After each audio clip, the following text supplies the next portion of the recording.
Everyone. तो आज हम बात करने वाले हैं, कोई भी चीज़ परमानेंट नहीं होती यार।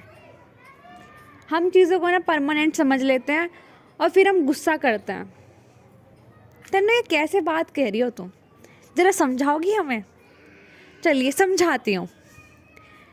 मान लेते हैं कि हमारा कोई एग्ज़ाम क्लियर नहीं हुआ, ठीक है, और फिर हम गुस्सा कर रहे हैं बहुत ज़्यादा।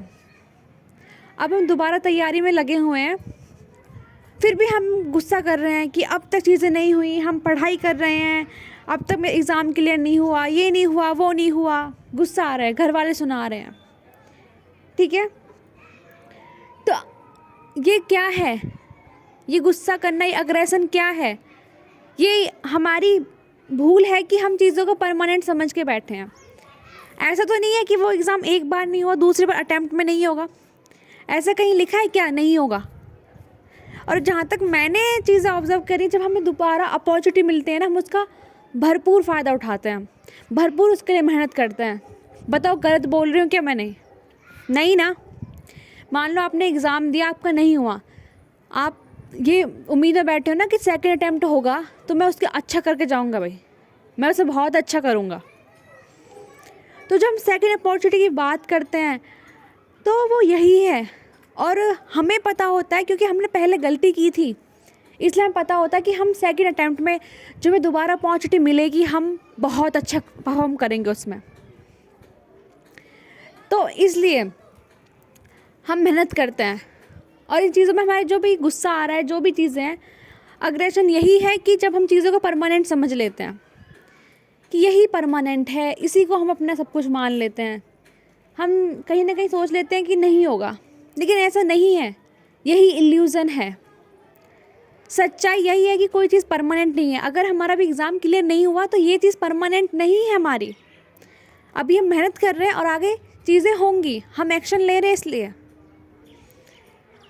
क्योंकि कोई ना कोई चीज़ जो बनी होती है ना, वो कोई ना कोई रिकॉर्ड तोड़ने के लिए बनी होती है। अभी हमारा एग्ज़ाम नहीं हुआ, लेकिन इसके मैं गारंटी ले सकती हूँ कि यस, हमारा एग्ज़ाम अगली बार ज़रूर होगा, होगा ज़रूर। ये नहीं कि नहीं होगा, होगा। तो बस इन चीज़ों को परमानेंट ना समझें। ऐसे ही कहीं ना कहीं, ये तो पढ़ाई की बात में मैंने बोल दिया, ठीक है, बता दिया कि ऐसे होता है।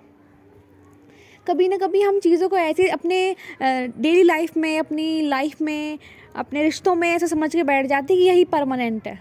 कोई इंसान गुस्सा हो गया, तब हम भी तो ये करते हैं ना कि अब मैं इससे बात नहीं करूँगी, अब नहीं हो करूँगी ये बात। क्या समझती खुद को, मैं कुछ नहीं बोलूँगी। तो कहीं ना कहीं वो चीज़ें परमानेंट नहीं है, क्योंकि कभी ना कभी होता है कि हम माफ़ करते हैं, आगे वाला हमें माफ़ करता है और हम फिर से वेकेशन स्टार्ट हो जाती है। लेकिन हाँ, चीज़ें वैसी बिल्कुल नहीं होती जो पहले रहा करती थी, लेकिन हाँ, कुछ उसमें इम्प्रूवमेंट आई होती है। इम्प्रूवमेंट तो होती है ना। और मैं कहती हूँ कि जब चीज़ें बिल्कुल स्टैटिक है, कुछ चेंज नहीं हो रहा है उसमें, स्थिर हैं चीज़ें, तो वहाँ पे इम्प्रूवमेंट करना ज़्यादा सही है। हम एक चीज़ है, इंसान है जो अपनी लाइफ में बस कहे जा रहा है कि अरे मेरे पास नहीं है, मेरे पास ये नहीं हुआ, मेरा ये नहीं हुआ, ऐसे है वैसे है, सब चीज़ें ऐसे, मैं बहुत परेशान हूँ, ऐसे वैसे, ठीक है। एक इंसान है जो ये सब परेशानी उसके साथ भी है, लेकिन वो इन सब परेशानियों पे ध्यान देने की बजाय अपनी मेहनत भी कर रहा है, अपना काम भी कर रहा है।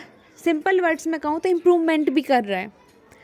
तो वो इम्प्रूवमेंट वाला जो इंसान है वो ज़्यादा अच्छा है, या जो बस कंप्लेंट्स किए जा रहा है वो?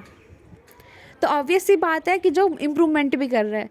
तो देखो, सबके साथ चीज़ें हैं, सबके साथ चीज़ें बुरी भी हैं, हर किसी की लाइफ में है। लेकिन उस चीज़ को ना परमानेंट मत समझो, यही रियलिटी नहीं है, इसके आगे और अच्छा है। चीज़ें आती हैं ना, वो अच्छा टाइम साथ में लेके आती हैं। तो इस चीज़ को अपने माइंड में रखो कि इल्यूज़न है ये सब चीज़ें हमारी, जो अभी हमारे साथ घट रहा है वो परमानेंट नहीं है। हमारे इससे भी आगे बहुत बेहतर ज़िंदगी है, वही हमारी रियलिटी है, वही हमारी सच्चाई है। और इस चीज़ को एक्सेप्ट करो, अपने ऊपर काम करो। चैलेंजेस हम फेस कर रहे हैं, वो हमारे आने वाले अच्छे टाइम का सिग्नल है। तो भाई, अच्छा टाइम तो आने वाला है, तो रेडी हो जाइए और काम करते रहिए।